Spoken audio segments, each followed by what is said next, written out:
जय श्री राम भक्तजनों, आप सभी का स्वागत है। श्री रामचरितमानस कथा के वार्षिक पाठ के 55वें दिन की कथा में। श्री रामचरितमानस वार्षिक पाठ में हम प्रतिदिन 3 दोहे पढ़ते हैं, जिससे हमारी संपूर्ण रामायण एक वर्ष में पूर्ण हो जाती है। जिन भक्तजनों पे समय की कमी रहती है वे प्रतिदिन मात्र 10 से 15 मिनट देकर श्री रामचरितमानस का पाठ करके अपने दैनिक सामाजिक जीवन में आने वाली कठिनाइयों को आसानी से पार करते हुए अपने मनुष्य जीवन को सफल बना सकते हैं। श्री रामचरितमानस श्री तुलसीदास जी द्वारा रचित हिंदी अवधी भाषा में लिखा हुआ ग्रंथ है, जिसे कोई भी व्यक्ति आसानी से पढ़ सकता है। इसी कारण इस ग्रंथ को जनमानस का ग्रंथ भी कहा जाता है। इसको पढ़ने के लिए संस्कृत के ज्ञान का होना आवश्यक नहीं है, इसलिए आप सभी से अनुरोध है कि आज से ही श्री रामचरितमानस का पाठ आरंभ करें और अपने जीवन को सफल बनाएं। श्री रामचरितमानस का पाठ करने से पूर्व हम श्री शंकर भोलेनाथ व पार्वती माता को प्रणाम व आह्वान करते हैं कि वे भी हमारे श्री रामचरितमानस में सम्मिलित हों और हमें अपना आशीर्वाद प्रदान करें। तत्पश्चात सभी गुरुजनों, सभी देव देवताओं को प्रणाम व आह्वान करते हैं कि वे भी हमारे श्री रामचरितमानस में सम्मिलित हों और हमें अपना आशीर्वाद प्रदान करें। बोलो जय श्री रामचंद्र की जय। तो शुरू करते हैं आज की कथा। आदि सृष्टि उपजी जब ही तब उत्पत्ति भय मोरी, नाम एक तनु हेतु तेहि देने धरी बहोरी। मंगल भवने मंगलहारी, द्रवऊ सो दशरथ अजिर विहारी। कपटी मुनि ने कहा, जब सबसे पहले सृष्टि उत्पन्न हुई थी तभी मेरी उत्पत्ति हुई थी, तब से मैंने फिर दूसरी देह धारण नहीं की। इसी से मेरा नाम एक तनु है। जनी आचिर जो करे हो मन माही, सुत तप ते दुर्लभ कछु नाही। तप बल ते जग सृजई विधाता, तप बल विष्णु भय परित्रावता।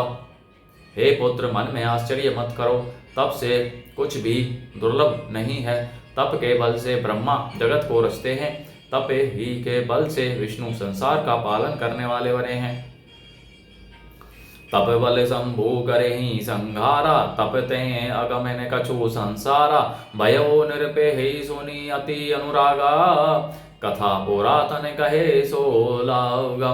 तप ही के बल से रुद्र संहार करते हैं। संसार में कोई ऐसी वस्तु नहीं जो तप से न मिल सके। यह सुनकर राजा को बड़ा अनुराग हुआ। तब वह तपस्वी पुरानी कथाएं कहने लगा। कर्म धर्म इतिहास अनेका, करहि निरूपण वृत्ति विवेका। उद्भव पालन प्रलय कहानी, कहे सी अमित आज रज बखानी। कर्म धर्म और अनेकों प्रकार के इतिहास कहकर वह वैराग्य और ज्ञान का निरूपण करने लगा। सृष्टि की उत्पत्ति, पालन, स्थिति और संहार अर्थात प्रलय की अपार आश्चर्य भरी कथाएं उसने विस्तार से कहीं। सुनी मही पिता बस बस भयो, आपने नाम कहन तब लयो। कह तापस निरप जानऊ तो ही, कीने ओ कपट लाग बल मोही। राजा सुनकर उस तपस्वी के वश में हो गया और वह उसे अपना नाम बताने लगा। तपस्वी ने कहा, राजन, मैं तुमको जानता हूँ, तुमने कपट किया वह मुझे अच्छा लगा। सुनो महिष असी नीति, जहीं तहीं नाम न कहीं निरप। मोही तो ही पर अति प्रीति, सोई चतुरता विचारी तब। मंगल भवने मंगलहारी, द्रवऊ सो दशरथ अजिर विहारी। हे राजन सुनो, ऐसी नीति है कि राजा लोग जहाँ तहाँ अपना नाम नहीं कहते। तुम्हारी वही चतुराई समझकर तुम पर मेरा बड़ा प्रेम हो गया है। नाम तुम्हारे प्रताप दिनेसा, सत्य के तू तब पिता नरेसा। गुर प्रसाद सब जानिए राजा, कहीं न आपने जानिए काजा। तुम्हारा नाम प्रताप भानु है, महाराज सत्यकेतु तुम्हारे पिता थे। हे राजन, गुरु की कृपा से मैं सब जानता हूँ, पर अपनी हानि समझकर कहता नहीं। देखी तात तब सहज सुधाई, प्रीति प्रीति नीति निपुनाई। उपजी परी ममता मन मोरे, कहूँ कथा निज पूछे तोरे। हे तात, तुम्हारा स्वाभाविक सीधापन, सरलता, प्रेम, विश्वास और नीति में निपुणता देखकर मेरे मन में तुम्हारे ऊपर बड़ी ममता उत्पन्न हो गई है। इसलिए मैं तुम्हारे पूछने पर अपनी कथा कहता हूँ। अब प्रसन्न में संशय नाही, मांगू जो भूप भाव मन माही। सुनी सुबचन भूपति हरिसाना, गही पद विनय कीनी विधि नाना। अब मैं प्रसन्न हूँ, इसमें संदेह न करना। हे राजन, जो मन को भावे वही मांग लो। सुंदर प्रिय वचन सुनकर राजा हर्षित हो गया और मुनि के पैर पकड़कर उसने बहुत प्रकार से विनती की। कृपा सिंधु मुनि दर्शन तोरे, चारि पदारथ कर तल मोरे। फिर वो ही तथापि प्रसन्न बिलो की, माही अगम बर हो अशोकी। हे दया सागर मुनि, आपके दर्शन से ही चारों पदार्थ धर्म अर्थ धर्म काम और मोक्ष मेरी मुट्ठी में आ गए। तो भी स्वामी को प्रसन्न देकर मैं यह दुर्लभ वर मांग कर क्यों न शोक रहित हो जाऊं। जरा मरण दुख रहित तनु समर्जित जनी को, एक छत्र रिपुहीन मही राज कल्प सत हो। मंगल भवन मंगलहारी, द्रवौ सो दशरथ अजर बिहारी। मेरा शरीर वृद्धावस्था मृत्यु और दुख से रहित हो जाए, मुझे युद्ध में कोई जीत न सके और पृथ्वी पर मेरा 100 कल्प तक एक छत्र कंटक राज्य हो।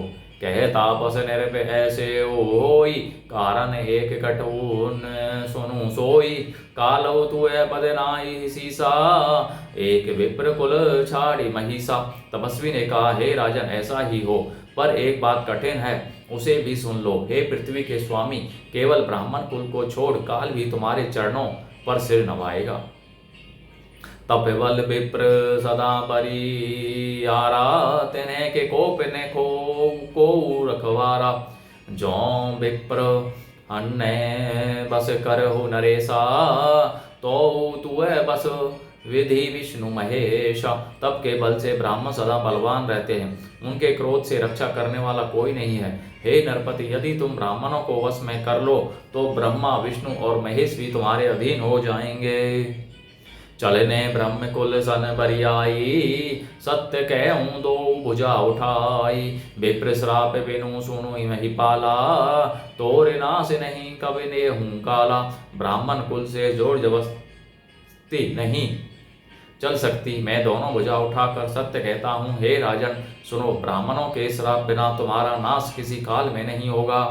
हर से राव वचन सुनी तासु, नाथ न होई मोरे अविनाशु। तब प्रसाद प्रभु कृपा निधाना, मो कहूँ सर्व काल कल्याण। राजा उसके वचन सुनकर बड़ा प्रसन्न हुआ और कहने लगा, हे स्वामी, मेरा नाश अब नहीं होगा। हे कृपा निधान प्रभु, आपकी कृपा से मेरा सब समय कल्याण होगा। एवं अस्तु कही कपट मुनि, भोला कुटिल बहोरी। मिलवे हमार भोला विनिज, कहु तय हम ही ने खोरी। मंगल भवनीय मंगलहारी, द्रवौ सो दशरथ अजर बिहारी। एवं अस्तु, ऐसा ही हो कहकर वह कुटिल कपटी मुनि फिर बोला, किंतु तुम मेरे मिलने और अपने रहा भूल जाने की बात किसी से कहना नहीं। यदि कह दोगे तो हमारा दोष नहीं। बोलो जय श्री रामचंद्र की जय। इस प्रकार भक्तजनों, आज की कथा का विराम यहीं पर होता है। जय शिव शंकर, जय भोलेनाथ, जय पार्वती माता की जय। सभी देव देवताओं, सभी गुरुजनों की जय। जय श्री रामचंद्र की जय। आप सभी से अनुरोध है कि श्री रामचरितमानस कथा को अपने बड़े बूढ़ों को अवश्य सुनाएं, जिससे वे अपने जीवन को सफल बना सकें। साथ ही साथ अपने बंधु बांधवों, मित्रजनों, सगे संबंधियों को भी श्री रामचरितमानस का पाठ करने के लिए कहें, जिससे वे भी अपने जीवन को सफल कर सकें और आप परम पुण्य का भागी बने। बोलो जय श्री रामचंद्र की जय।